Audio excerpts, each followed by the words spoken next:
تنهایی مدلای مختلف داره دیگه، تنهایی تو جمع، تنهایی تو اتاق وقتی آدما تو حال نشستن، تنهایی بعد از تموم شدن یه رابطه عاطفی، تنهایی بعد از مثلا طرد شدن از جمع دوستا، تنهایی بعد از دست دادن یه عزیز و آخریش هم که من دوست دارم بهش بگم تنهایی محض.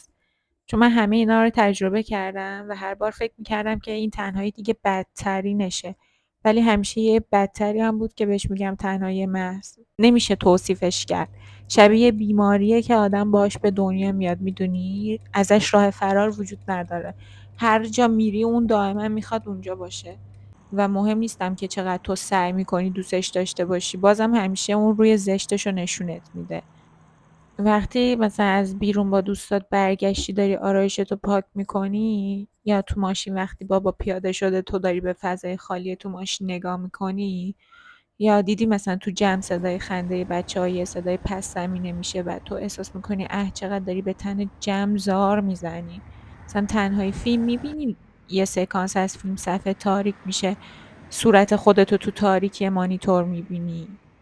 من احساس میکنم تنهایی محض اونجاست.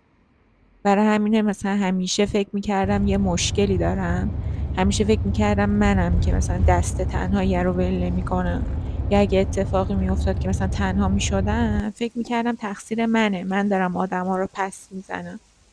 همیشه فکر میکردم توی مرکز این حسه من وایسادم، ولی بعدا فهمیدم که نه، اصلا تنهایی اونقدم چیز مستثنایی نیست. ترس از تنهایی توی لیست بزرگترین ترس آدما تو پنجمین رتبه قرار داره، یعنی هزاران هزار آدم دیگه اندازه من از تنهایی بدشون میاد.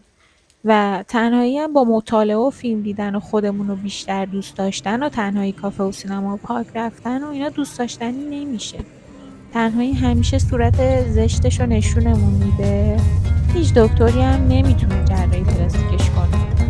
دست چشات دلی دلی شعر یادم رفت